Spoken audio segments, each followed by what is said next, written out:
We are picking up where we left off. We're doing a deep dive into the subject of forgiveness, what it is versus what it is not. That has grown out of an extended series on boundaries, because if you set boundaries on someone or with someone, you are going to find out the nature of not only the relationship, but the person that you're dealing with. And oftentimes, if you've had to set boundaries, there's a good reason why you've had to. And so you're probably not just going to be receiving pushback. So we've talked about degrees of piggishness. That comes out of Matthew chapter 7, verse 6. But you also may be dealing with someone who is further down on the scale as far as narcissism, sociopathy, and psychopathy. Welcome to Journey to Healing. I am Jon Uhler. We're here every Friday night from 8 to 9 p.m. Eastern Standard Time. We start on time, except sometimes when there's tech issues. But again, we're picking up where we left off. I recommend, so that you can be brought up to speed, I recommend you go to survivorsupport.net. Again, survivorsupport.net under the podcast tab. Scroll down and you will see a growing repository, not just of programs, but specifically this series.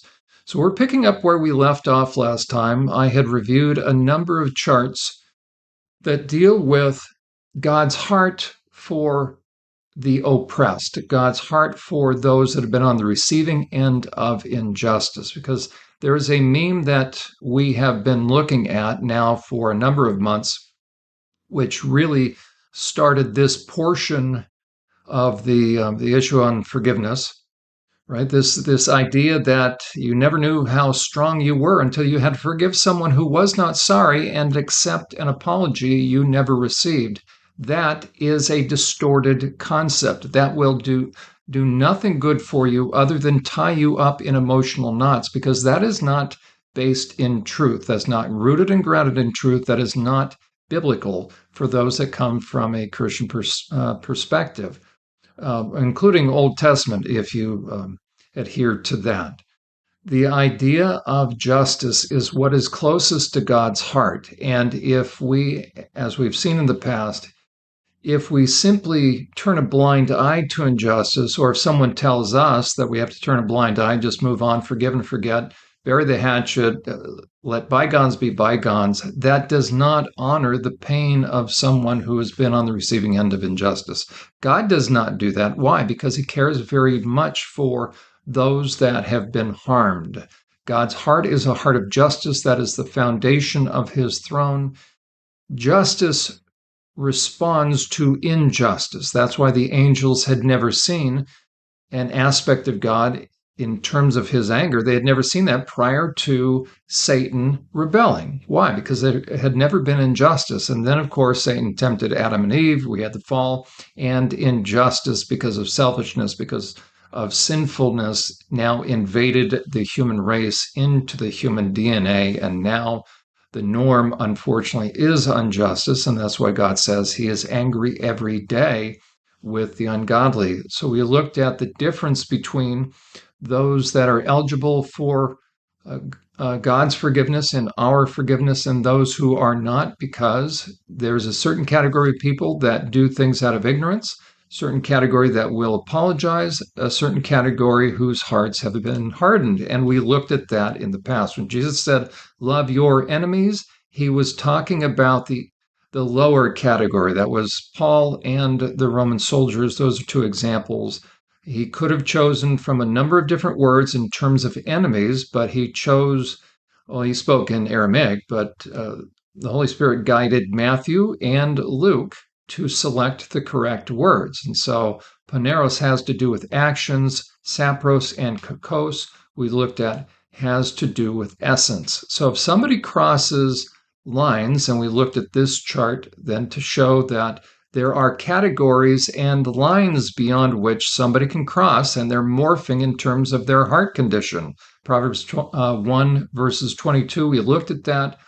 That, of course, is overlaid on the chart that I had created, which we now could call subcategories. And what's important for this chart is to look at the top, and you see how God responds to each category. The simple has to do, and this is not a good thing to be a simpleton, right? To be simple. Or a simpleton is a little bit different than somebody who is simple. Simpleton is on his way down into the simple, but somebody who was simple was somebody that would eventually be open to the other two categories in terms of the bad apple does what to the bunch? It spoils the bunch. So it's going to pull someone down, and eventually the simple will become a mocker. Why? Because he's overriding his conscience. So the negative influence will give way to overriding conscience. And before you know it, somebody who starts out as a simple person ends up becoming a mocker. That is the danger zone, because in that area, conscience is now actively being overridden, and you can get to a point where it no longer works. That's the point of no return. That's when a fool has said in his heart, I'll bring the chart up again. The fool has said in his heart, what? There is no God. And that doesn't mean he has to say it out loud. That just means he has made the final summation in his mind. He has dismissed God as far as being of any importance, any effect. He's dismissed God from his mind. That was Judas. Judas was no closer to God than anybody could be. He walked with Jesus, but he became, by his own choice, Satan possessed because he loved money, right? He sold his soul. And so it's very profound when somebody gives themselves over. And the book of Romans says that a reprobate mind results from being given over. So it's a very active process. So you don't want to violate your conscience, because you will continue to go down. And we talked about what happens when someone violates their conscience. They move from the path of life all the way over to what's called the target zone. But we also talked about how this is not just a static spiritual principle, but somebody is keeping score. So we looked at a couple of different charts. One would be sort of our first version of this, the idea that our little guy there, if you can see on the kind of the upper left-hand corner, he has his little knapsack. What does the knapsack represent? If you've been with us before, that's the little guy with the knapsack. It represents doing what is right, just, and fair. If somebody is selfish and they offload their knapsack, they become the person on the right, and they will pull the person downward by virtue of loading on knapsacks. And that's why Jesus said, do not do what?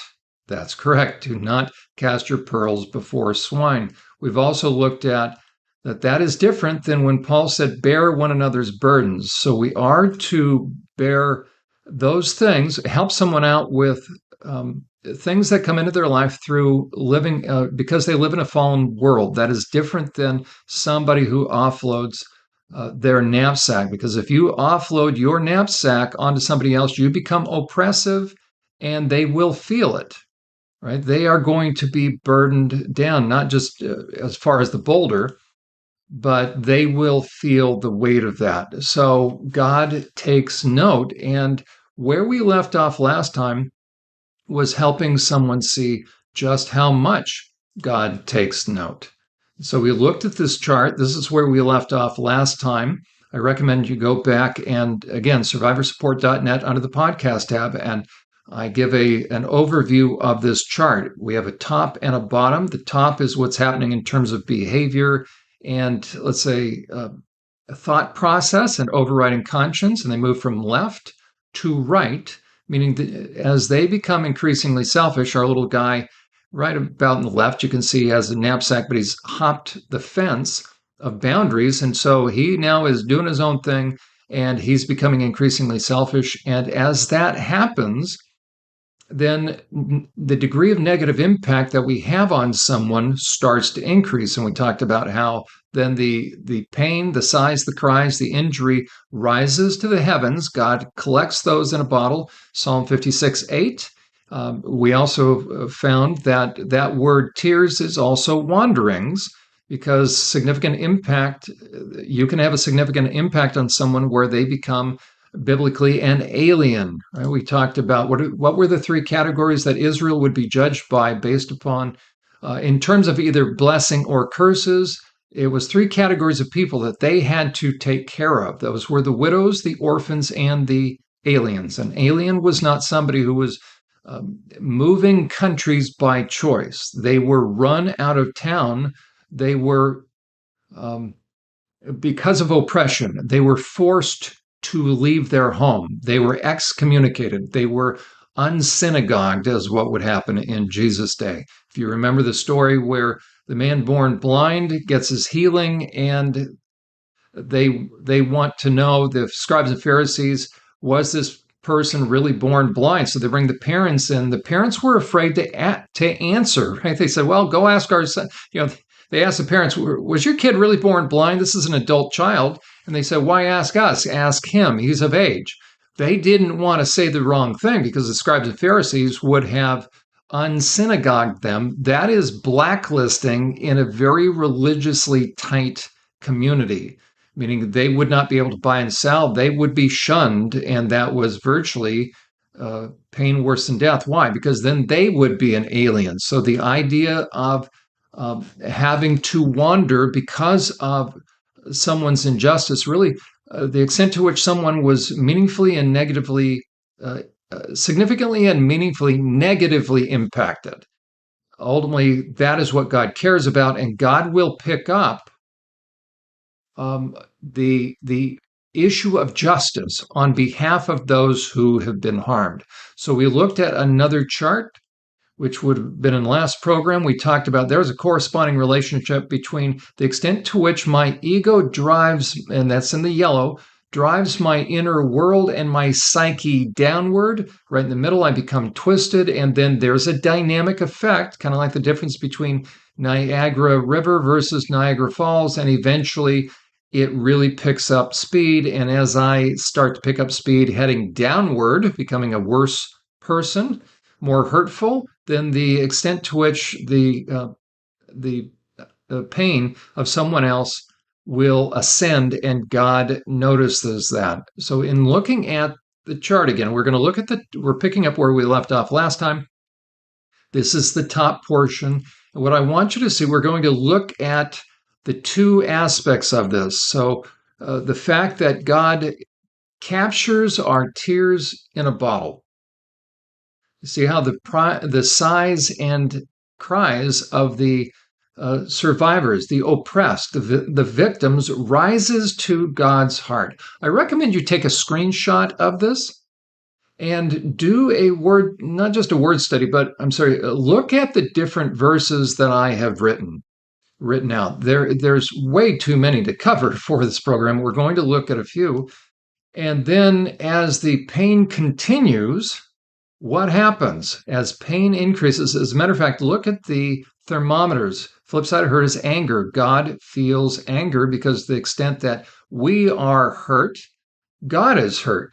And so as the pain increases, God feels that, and he will pick up where we can't defend ourselves. And so you see that right under the A for Avenger, the angry eyes, you see a bow and arrow.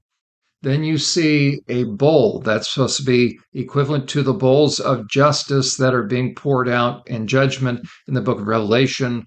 Then you see another kind of bowl, a more dramatic picture, but if you follow that down, you have a heat-seeking missile. Why? Because that is God's promise to avenge.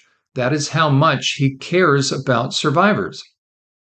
The Jews understood this, and the Jews counted on that. We talked about how the last words of God through Moses had to do with God paying attention to injustice. He would avenge his people. So the question is, who is eligible then? As we see the pain, the sighs, and the cries ascend, let me bring that back. Right? As we see that ascending and God collecting those tears in a bottle, the question is, who is eligible to have God's protective heart? Because as you see next to it, his heart will ensure that not one tear has fallen on deaf ears. It never falls onto the ground.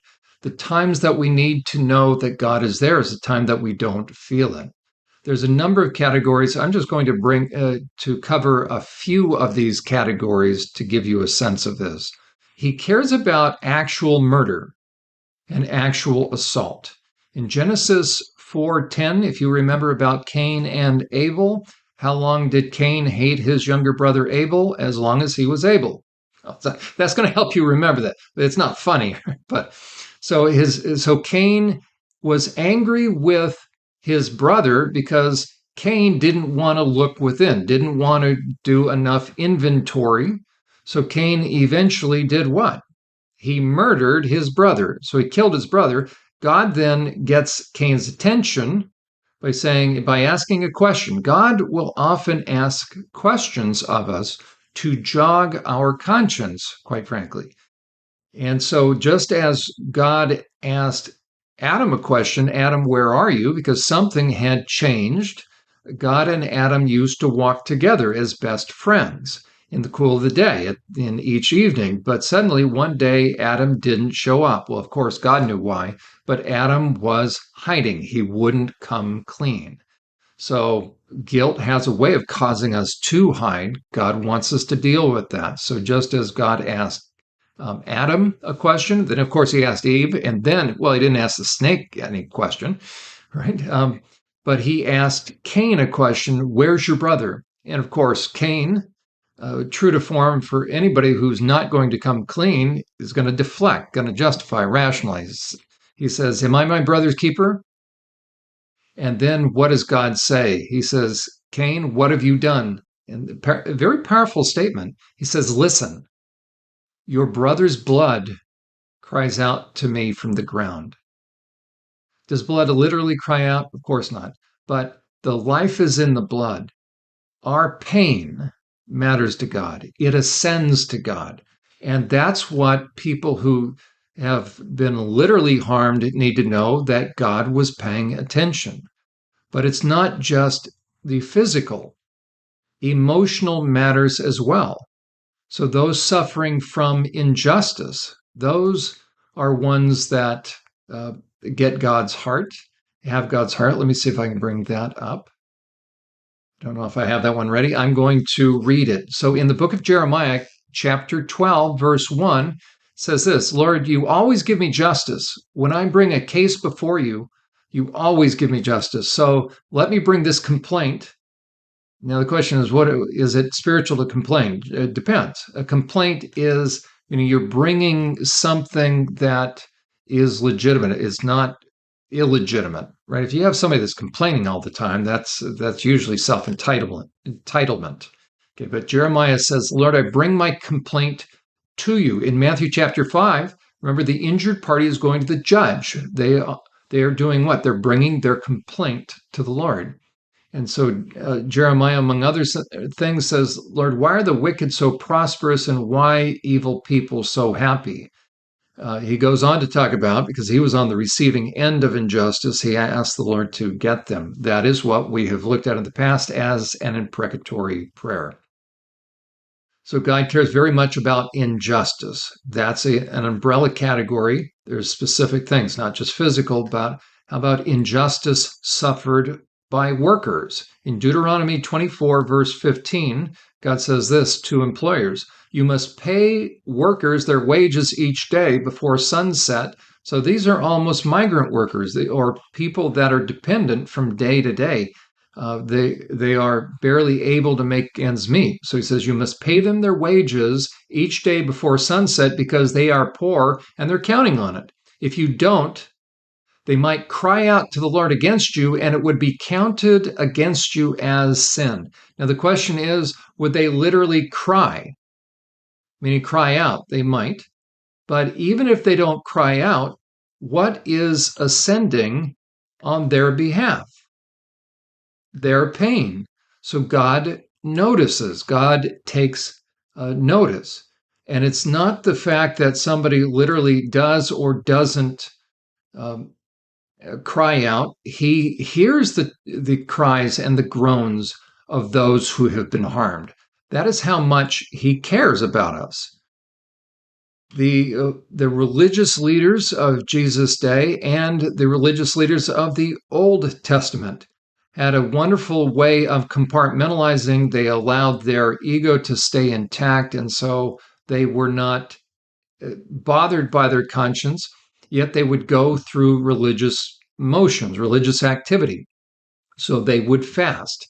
But God is not moved by religious activity devoid of truth, devoid of true justice. And so in Isaiah 58, verse 6, what does God say? Right? They're crying, saying, why don't you listen to us? And he says, I don't want this kind of fasting where you keep food from yourself, but you're harming people. He says this, no, this is the kind of fasting I want. Free those who are wrongly imprisoned. We talked about that last time out of Proverbs. Here it is. Lighten the burden of those who work for you. So if you have somebody working for you, God is watching. And let the oppressed go free and remove the chains that bind people. So oppression is both literal and it doesn't just have to be that I'm physically harming someone. So Cain killed his brother Abel. That was a physical act. But I can be oppressive by words and deeds and thoughts and actions. So I don't have to just draw blood. Let me bring it up again, right? I can end up binding somebody up. How about a guilt trip? How effective can a guilt trip be in a family? You can have somebody that ties people up in knots, and before you know it, they spend the rest of their life trying to live up to or live down things, trying to please someone who will never be pleased, who is not about to give that person the satisfaction of knowing they did a good job well done. Why? Because they're going to keep that person on the hook. That is unjust, and the pain and the exasperation. So, for instance, if you had a parent who never said you were enough, never gave you the sense that you were good enough, what is that doing? That is tying you up in knots. That is putting chains on you. We call it love with strings attached. We call it conditional love. That can keep somebody bound for the rest of their life. In my counseling practice, I deal with adults who are bound because of injustice and people that have withheld, especially the most important people, because you can dump a knapsack on someone in one of two ways. You give them something they don't deserve, or you withhold from them what they do deserve. And we will continue on the other side of the break. Are you or someone you know a survivor of abuse and wondering where to turn for trustworthy help and insight into the effects of such abuse? Ever wish you had access to a resource that could help you continue your progress in healing? SurvivorSupport.net is that resource. Developed by Jon Uhler, a seasoned therapist with years of experience working with sexual abuse survivors, SurvivorSupport.net is a one-of-a-kind resource to help you understand the impact of abuse and to help you understand the nature of those who harmed you in order to help you gain clarity and continue healing. If you are interested in speaking with Jon Uhler about your situation or in having Jon conduct a consultation or a training for your church or organization, SurvivorSupport.net serves as a convenient method of contacting him. Our program, Journey to Healing, is made possible through the generous donations of viewers like you. There are many opportunities and needs that Survivor Support is attempting to meet, and your monthly support or one-time gift would be extremely helpful as we seek to meet those needs and opportunities. Simply visit SurvivorSupport.net and you will see the link to donate on the homepage. We thank you. Welcome back, everyone. My name is Jon Uhler. This is Journey to Healing. We're here every Friday night from 8 to 9 p.m. Eastern Standard Time on TECN.TV, the leader in Internet TV. We are looking at the issue of forgiveness, what is forgiveness versus what it is not, and we're picking up where we left off last time. We were looking at the issue of God's justice and how God's his heart of justice will pick up on behalf of those that have been harmed. So we've looked at a chart. This is a portion of that chart. You see the green arrow ascending. That's the pain. That's the sighs, the cries, and the prayers of the victims. God captures and carries their tears, their pain in a bottle. His heart of protective justice will pick up where they cannot defend themselves. And as the selfish person moves from left to right, becoming ever increasingly hurtful, going from negligence to injustice right across the middle there, then the degree of personal injury gets worse, and God will take up our cause. I recommend you go to survivorsupport.net under the podcast tab to look at some past programs that will bring you up to speed. We were looking at what are some of the categories that have God's heart in terms of who does God protect? What moves God's heart? What category of pain? We looked at, before the break, we looked at murder and assault. So if you've been physically harmed, just like Abel was harmed by his brother Cain, Abel's blood cried out to God. We know it doesn't physically, but God pays attention. He feels it. Those suffering injustice from oppressors. So we looked at in the book of Jeremiah. Jeremiah says, Lord, I know you will give me justice. You always give me justice when I bring my complaint before you. So those that are suffering any kind of injustice in general. How about injustice suffered by workers? We looked at in Deuteronomy 24, verse 15. God says, you pay workers their worth, you pay them their wage. If you don't, then they might cry out against you and it will be counted as sin. So whether they physically cry out or not, God notices. How about those that are acting unjustly toward others? God said to the Israelites in Isaiah 58:6, he said, this is the kind of fasting I want. Free those that are wrongly imprisoned. That probably is very literally imprisoned. So we need to be active. We need to be activists.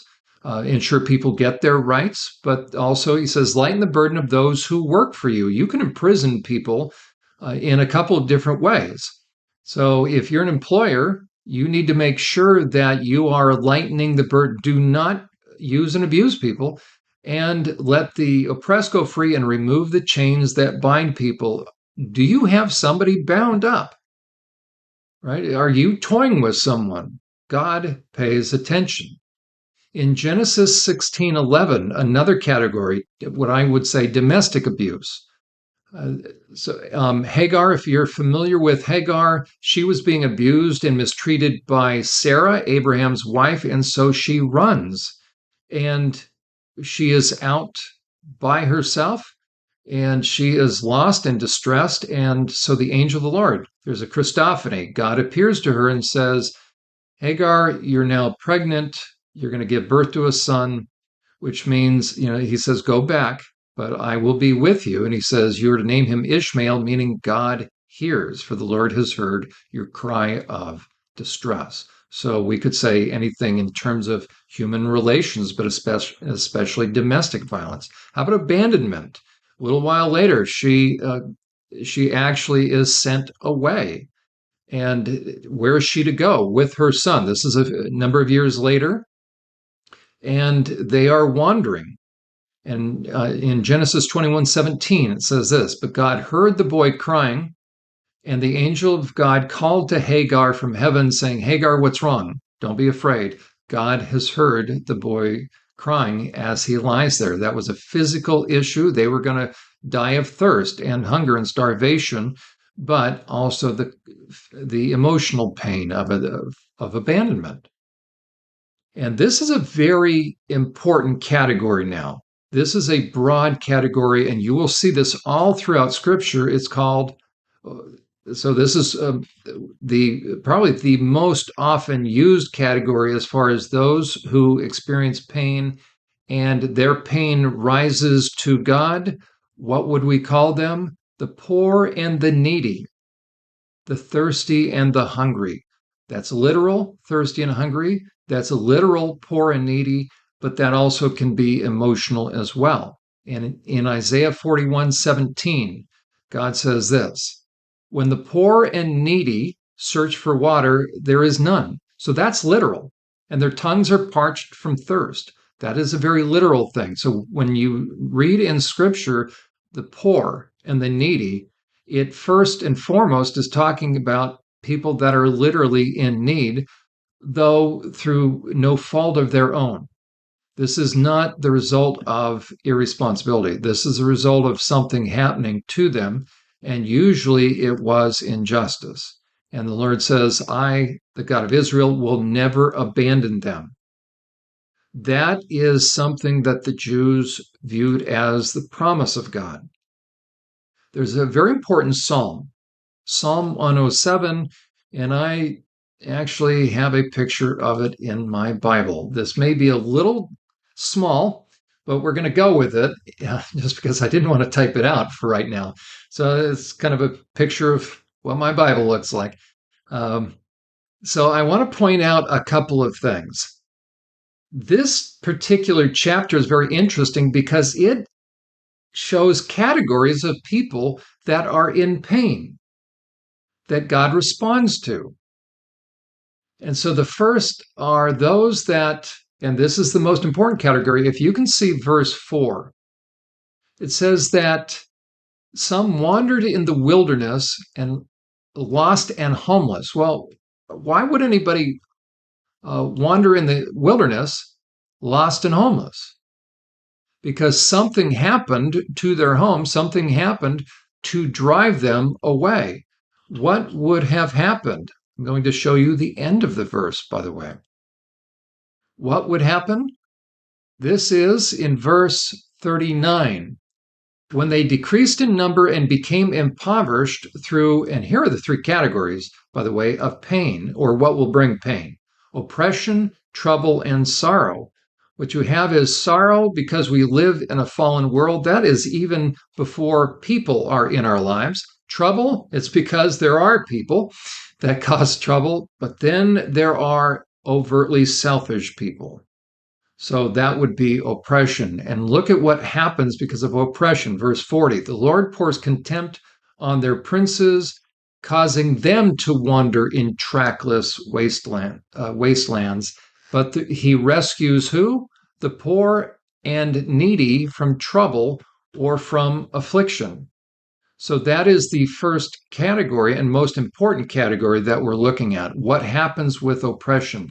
I want to go back now to the beginning of that chapter. So in Psalm 107, we're looking at different categories that God pays attention to, for better or for worse. In this case, for better right now. So verses 4 through 9, you can see down in, as a matter of fact, I'll read that. Some wandered in the wilderness, lost and homeless, hungry and thirsty. They nearly died. The Lord, help, they cried in their trouble, and he rescued them from their distress. He led them straight to safety, to a city where they could live. So they were aliens.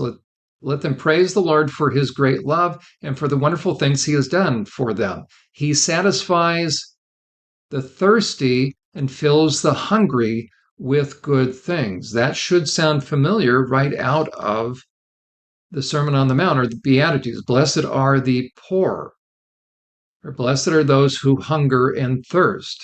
So it's not just spiritual. Going down to verse 10, you're going to see that is actually self-imposed, because that self-imposed pain. It's interesting. Those are rebels. If you continue going down, 17 to 21, you then have a prodigal. But the one category, again, that gets God's attention are those that have been on the receiving end of oppression. It is those that have been harmed or who are on the receiving end of hurtfulness that God takes note of. He will take up their cause. And that's what he also wants oppressors to understand, that if you are harming someone, you are getting the attention of the God of the universe. He takes it very seriously. In Psalm 107, verses 39 to 41, again, we read that. I wanted to show you again at the end of that. I read that momentarily again. When they decreased in numbers and became impoverished through what? Through oppression, trouble, and sorrow. God pays attention to all that. But again, the pain that rises to his throne is from the pain of oppression And verse 40, causing them to wander in trackless wastelands, meaning they became an alien, and he rescued the poor and troubled and increased their families like flocks of sheep. So again, it's to really emphasize to us a proper understanding of what the Jews understood as far as how God operates. He cares deeply and he doesn't forget pain that we suffer. This is illustrated in a very interesting passage in 2 Samuel in the Old Testament. 2 Samuel 21. I'm going to read a couple of portions because it's very unusual, but it will show that God does not forget. And you would think, since God's people were the Jews, they were the only ones eligible for God's justice. But he wants people to know God is an equal opportunity God. That if I start to do wrong, then I am on the receiving end of his discipline all the way to his justice. But it's not just his people, meaning he cares about everyone. So if somebody is on the receiving end of injustice, especially because of broken promises, God takes note. So in 2 Samuel chapter 21, it's entitled David Avenges the Gibeonites. You may have never heard of the Gibeonites, but we'll pick up. It says this: there was a famine during David's reign that lasted for 3 years. And if you have an agricultural or an agrarian society, 3 years of no rain is going to do what? Now people are going to begin to die of thirst and crop failure. So David asked the Lord about it. That was a smart move, meaning David's life now, the country is being significantly torn apart. So David prays about this. And the Lord said, the famine has come because Saul, that was the preceding bad king that was chasing David before David took over. Remember David and Goliath? Goliath was the enemy of the Israelites. King was Saul was the king at that time. David, remember, he took the little stones and put it in a sling and killed Goliath for Saul. What did Saul do in thanks? Eventually, he started to chase David to kill him. He became jealous and he became a psychopath. Saul did. So Saul then just didn't act unjustly toward David, but the Gibeonites were a people group that had been spared by God. So David said, the Lord said this: the famine has come because Saul and his family are guilty of murdering the Gibeonites. So the king summoned the Gibeonites. So God has said, basically, there's going to be no rain because, David, you actually should have taken care of this. You should have known, but their cries and their sighs are still in my ears. I've stopped the rain. And there ain't going to be no more rain, right? You're going to be in pain until justice is brought to bear. So the king summoned who? The Gibeonites. This had happened years earlier. They were not a part of Israel, but they were all that was left of the nation of the Ammonites. The people of Israel had sworn not to kill them, but Saul, in his zeal for Israel and Judah, no, that was his ego, had tried to wipe them out. David asked them, what can I do for you? Here it is. How can I make amends so that you will bless the Lord's people again? David didn't do this specifically, but it shows you because it was such a heinous act that injustice still had cried out. So the Gibeonites say this: well, money can't settle this matter between us and the family of Saul. The Gibeonites replied, neither can we demand the life of anyone in Israel. Well, David said, what can I do then? Just tell me and I'll do it for you. Then they replied, it was Saul who planned to destroy us, to keep us from having any place at all in the territory of Israel. So let 7 of Saul's sons be handed over to us, and we will execute them before the Lord at Gibeon on the mountain of the Lord. That may sound rash, but it shows you God's heart for those that have been treated unjustly. David acts upon it. He follows through. And in verse 14, it says, then the king ordered that they bury the bones of those men. And after that, God ended the famine in the land.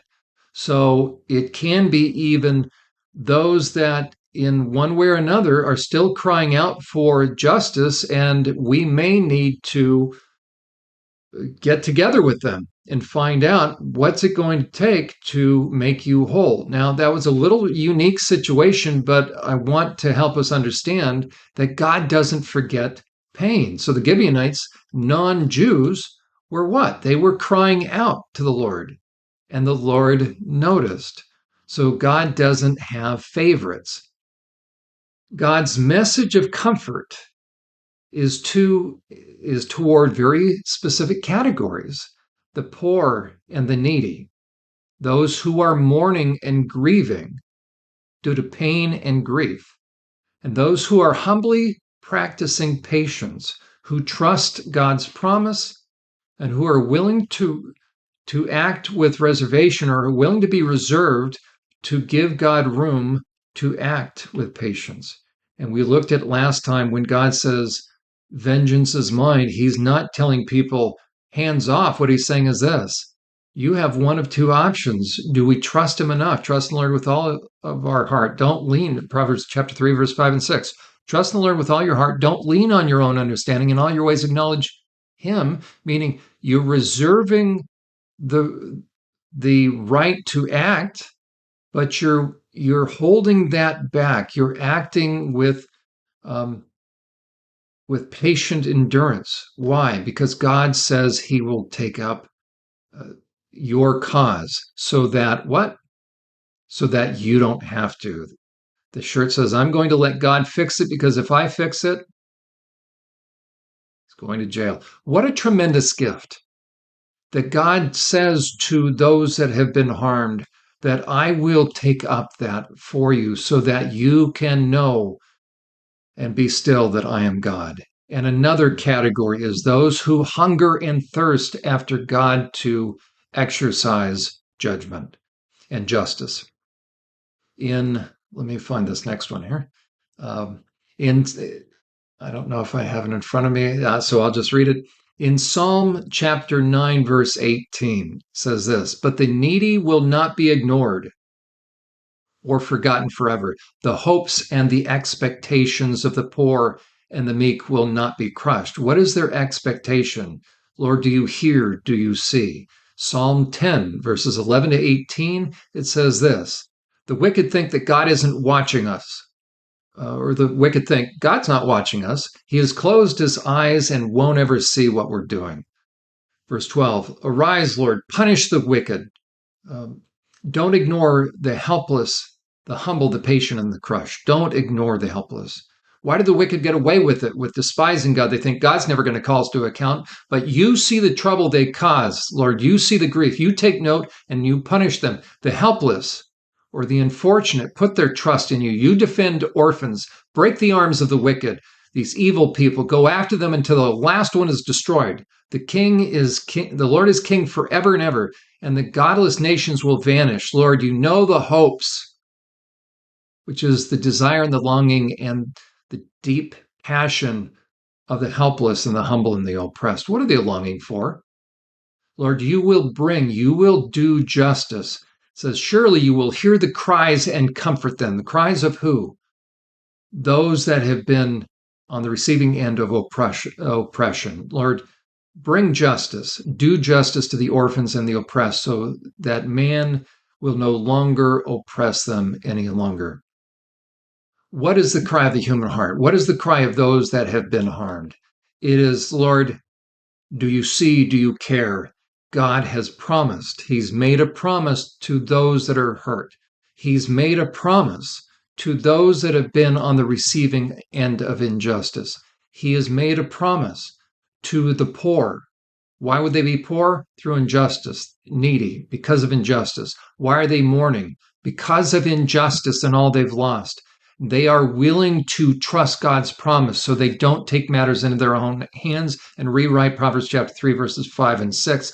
Therefore, they are meek. God blesses the meek. Why? Because they're giving God and they're trusting him, that they're giving him room, and they're trusting that he will see vengeance on their behalf. And ultimately, God will bless those that hunger and thirst after seeing God's justice. What does that sound like? That may sound like Matthew chapter 5 and Luke chapter 6, We call that the very first sermon that Jesus prayed. We're going to look at what was the message, what was the good news to the ears of the Israelites when Jesus began saying, "Blessed are those."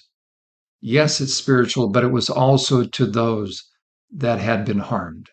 That is the good news, and we will see that next time on Journey to Healing. You've been listening to Journey to Healing, sponsored by SurvivorSupport.net. We trust you've been helped by the information our host, Jon Uhler, has shared. To donate to this ministry, schedule a personal consultation with Jon, or to arrange a professional training for your church or organization with Jon, simply visit our website. On behalf of Survivor Support, we look forward to hearing from you and to have you join us next time on Journey to Healing.